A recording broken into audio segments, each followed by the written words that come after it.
Good morning. Good morning, everyone, and it's good to see you all here.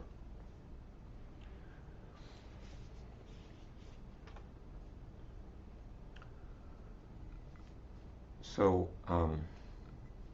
in recent weeks, we've been discussing a part of the Zen liturgy and a part of much Mahayana liturgy that is probably the most recited verse, and it is the Heart Sutra, a relatively short verse, but quite dense in some ways. So we've been talking about it.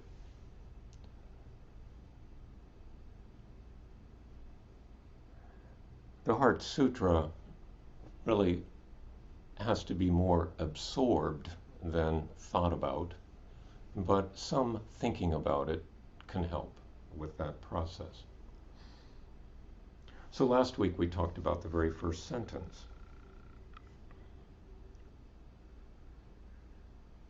And we'll go on to the next section this week, in which Avalokiteshvara, the bodhisattva, the mythical figure that represents human compassion, is talking to Shariputra, a historical figure who was one of Buddha's followers, who was renowned for his wisdom, his analytical skills, his philosophizing, his ability to form arguments and presentations. So she's talking to Shariputra and she says, Shariputra, form does not differ from emptiness. Emptiness does not differ from form.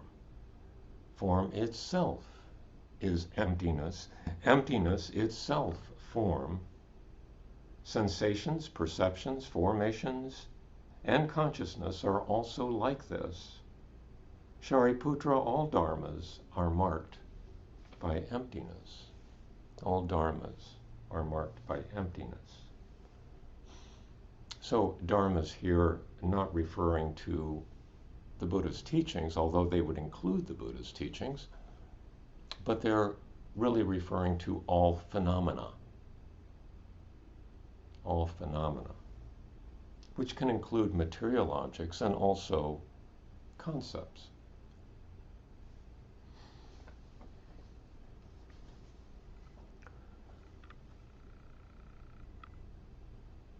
And in this section,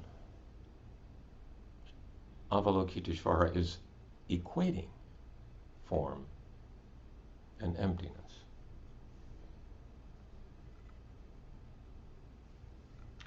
So form, in this case, represents the conventional things that surround us, the conventional objects, be they objects of material objects or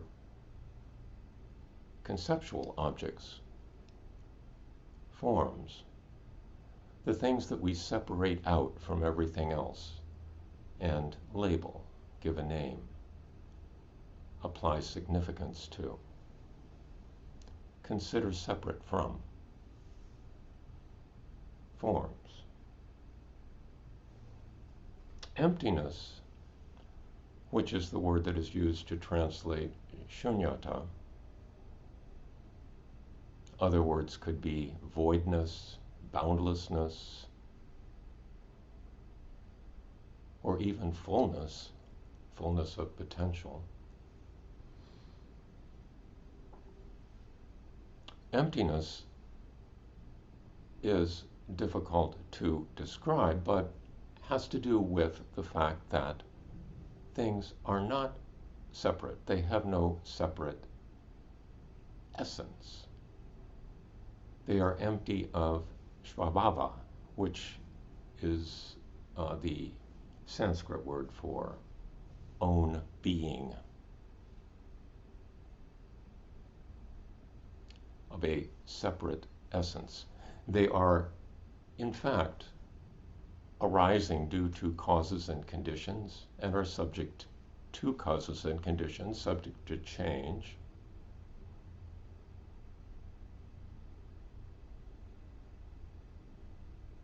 So they have no fixed presence.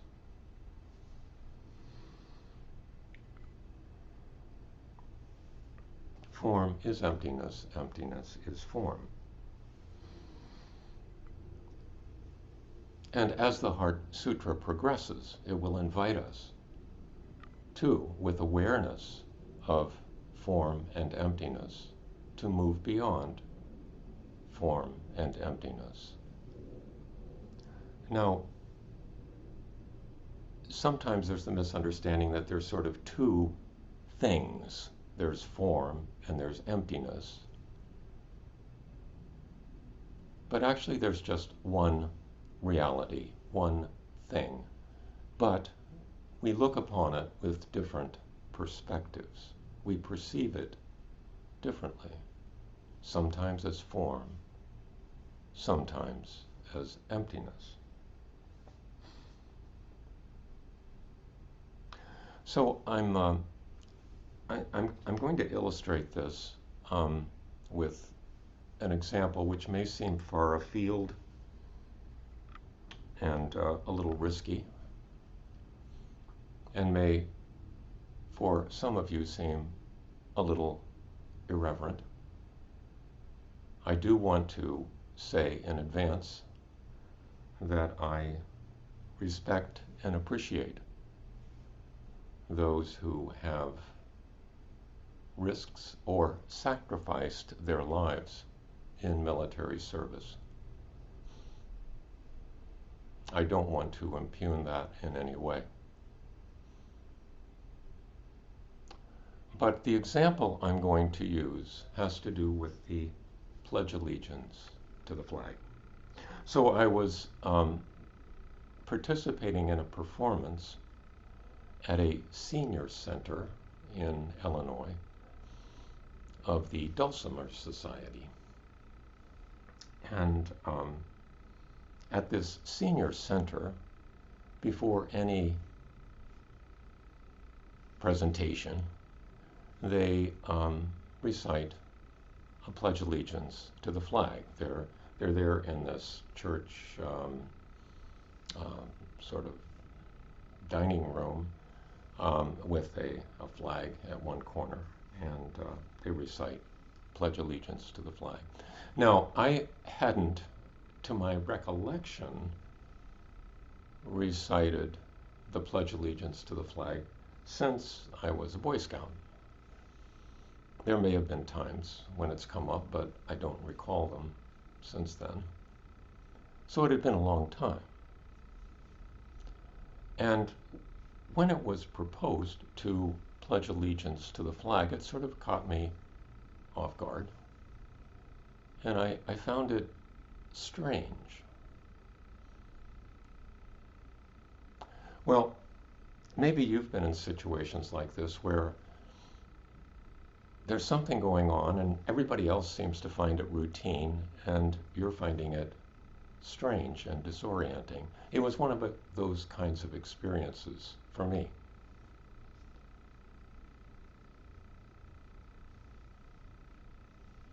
And it occurred to me thoughts along the lines of, what is this? What is pledge? What is flag? What is nation? Those kinds of thoughts.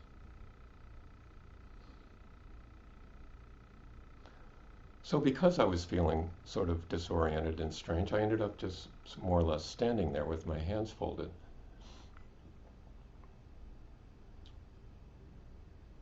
But afterwards, thinking more about it, I thought, well, what was going on there? I looked into the history of the Pledge of Allegiance to the flag in the United States. Actually, I spent part of grade school in Canada, so there we were singing God Save the Queen, and then when I came to the US, everybody was reciting daily in the classroom the Pledge of Allegiance to the flag.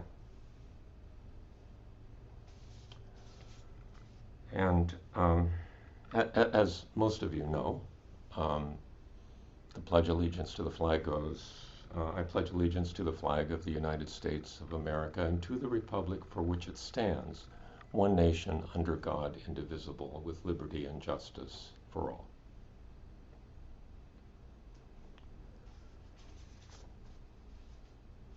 Well, that's not how the Pledge of Allegiance to the flag was when it first came to be.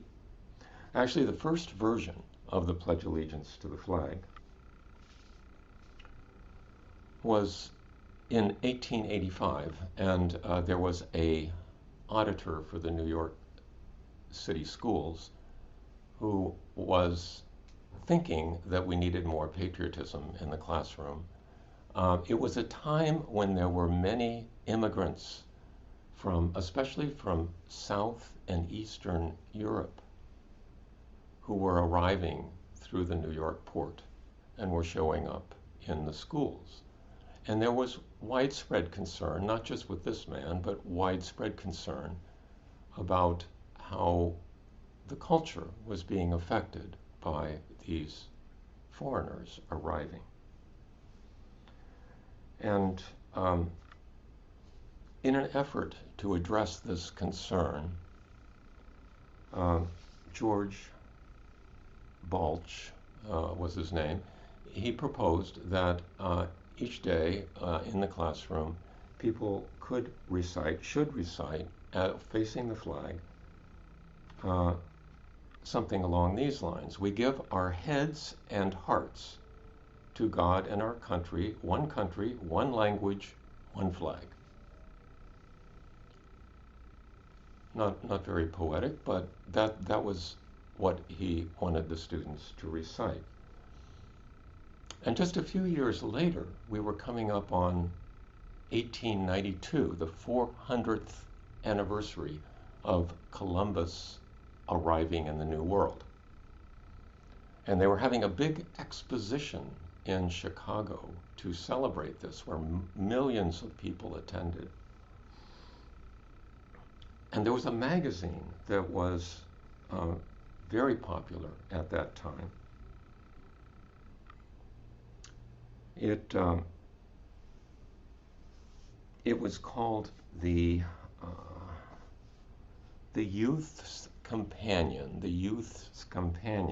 and on the editorial staff of that magazine was a man named Francis Bellamy, and he was assigned the task of promoting the Columbian Exposition, as it was called. And he also had a secondary task of selling a large number of flags that they had stockpiled at the magazine.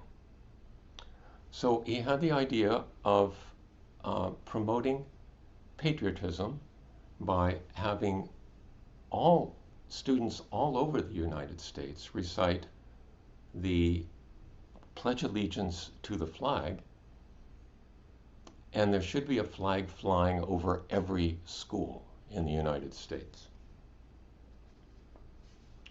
So he was a man with connections. He talked to President Benjamin Harrison about this, and President Benjamin Harrison proclaimed a Columbus Day in which all the students all over the United States were recommended to recite this pledge. Now, Francis Bellamy didn't really like the pledge that existed at the time, so he composed his own. And it read, "I pledge allegiance to my flag and the republic for which it stands, one nation, indivisible, with liberty and justice for all." slight modification from our current pledge. And actually, as it turns out, there had been a 13-year-old student from Kansas who had submitted something almost identical a couple years earlier to the magazine when they had a contest regarding patriotism.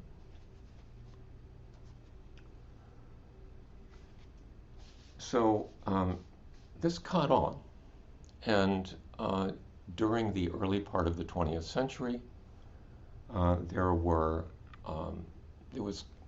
routine practice for students everywhere in public schools to recite the Pledge of Allegiance to the flag.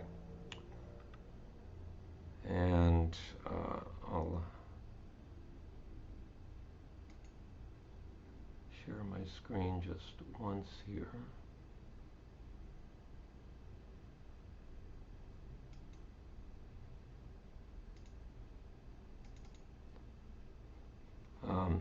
So this photograph was taken in the 1930s at a school where all the students are pledging allegiance to the flag. You notice they don't have their hand over their heart. They have their hand in a posture with palm up facing the flag. Now during the early 1940s, this was changed, 1942 I believe it was, to having the hand over the heart because this looked too much like the Nazi salute.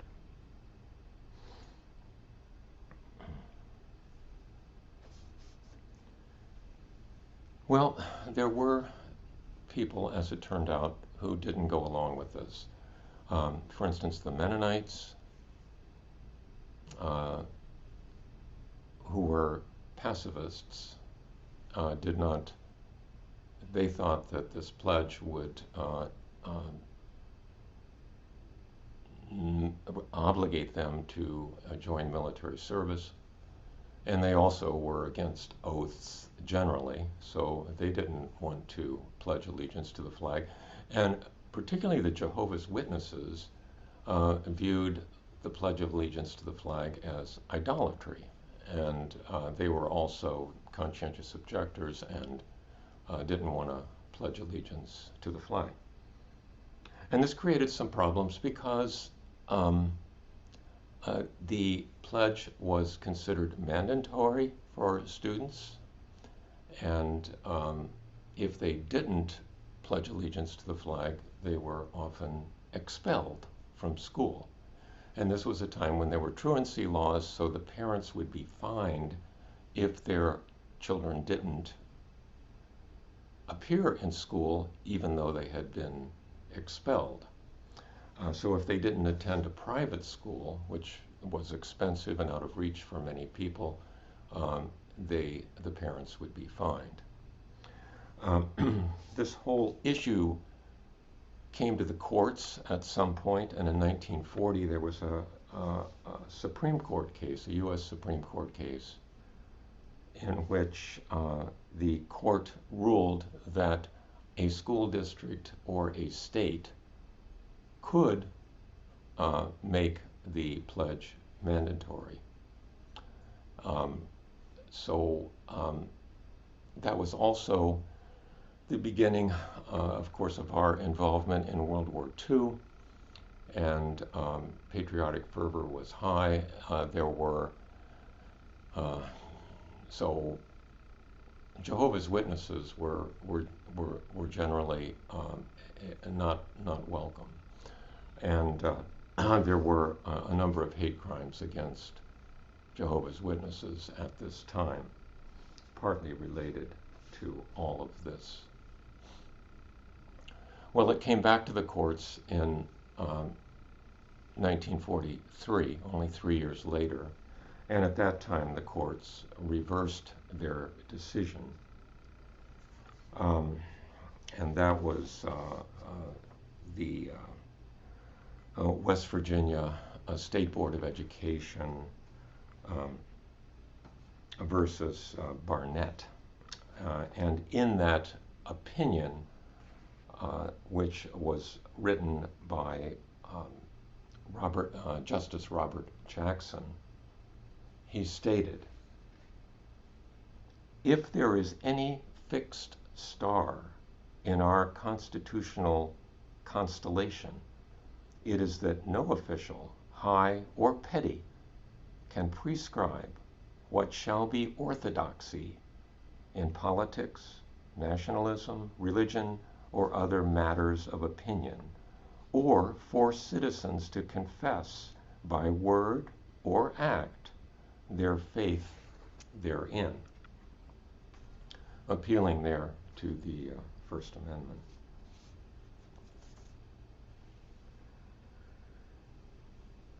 So the Pledge of Allegiance became voluntary instead of mandatory at that point, which took off much of the steam and heat from the issue. The only other adjustment to the pledge occurred during President Eisenhower's administration. In 1954, the phrase "under God" was added.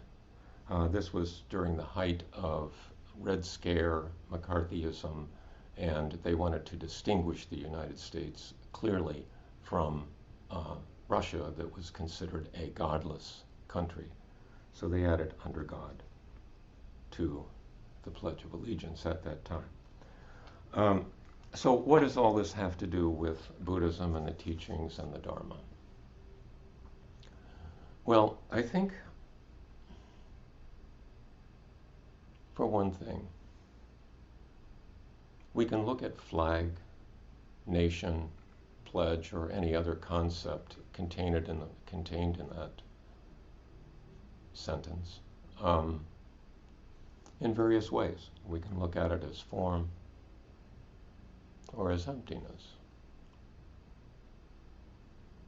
Flag, what's a flag? Of course, it's a symbol for the nation. So it's a form. I look out my window right now and I see one across the street in the neighbor's yard.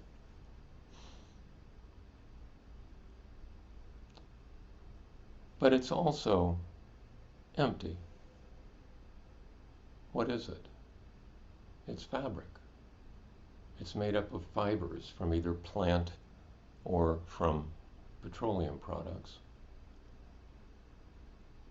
It's probably manufactured somewhere in Asia and arrives, or perhaps Central America,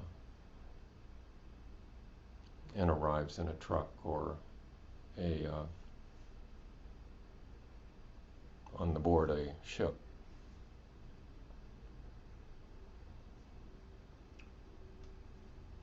And it has a lifespan. It, once made, will start to, over time, deteriorate, especially out in the weather.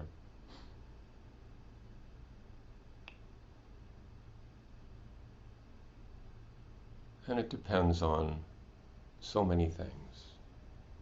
Nation, what is a nation? There are roughly 200 nations in the world, and they occupy 97% of the landmass of the earth.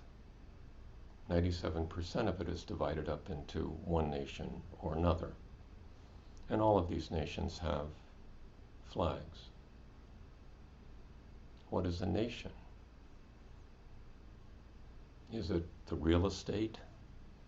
Is it that part of the earth that is within those boundaries? Is it the people who live there? How about the people who are just visiting? Is it the governing documents? Is it the culture? Is it all of those things? What is a nation?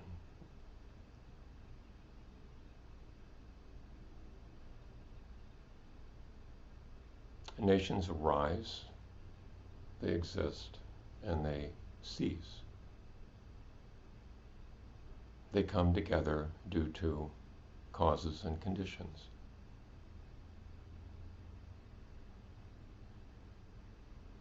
They are dependent on everything else.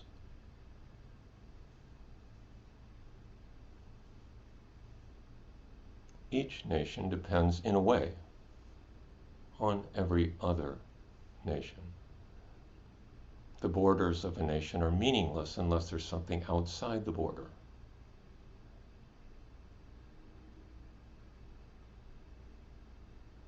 Emptiness.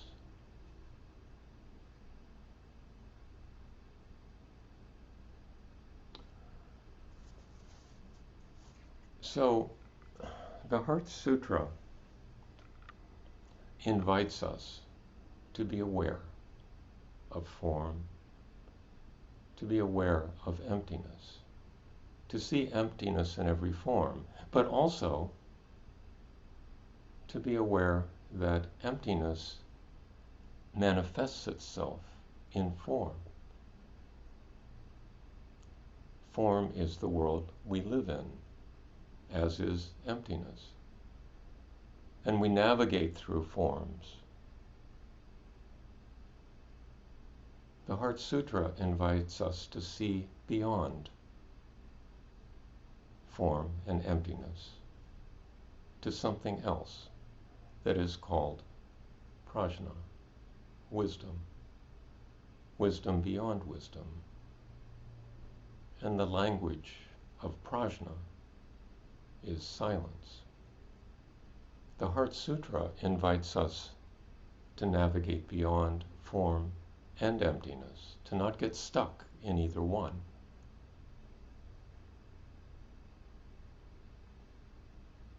And to exercise our skill to our best ability to be of benefit to all beings. So there's no Buddhist approach to the Pledge of Allegiance, to the flag.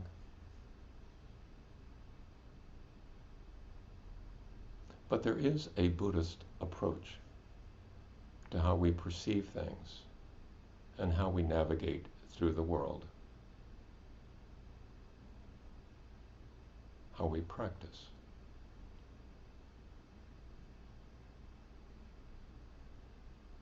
So I think I'll stop there, and we'll go into breakout rooms. Perhaps I have raised some questions which people would want to discuss. Excuse me. But I guess the question I have is, do you find this teaching useful? And if so, how might it be applied? How might one apply it day to day? So thank you for listening, and we'll stop now.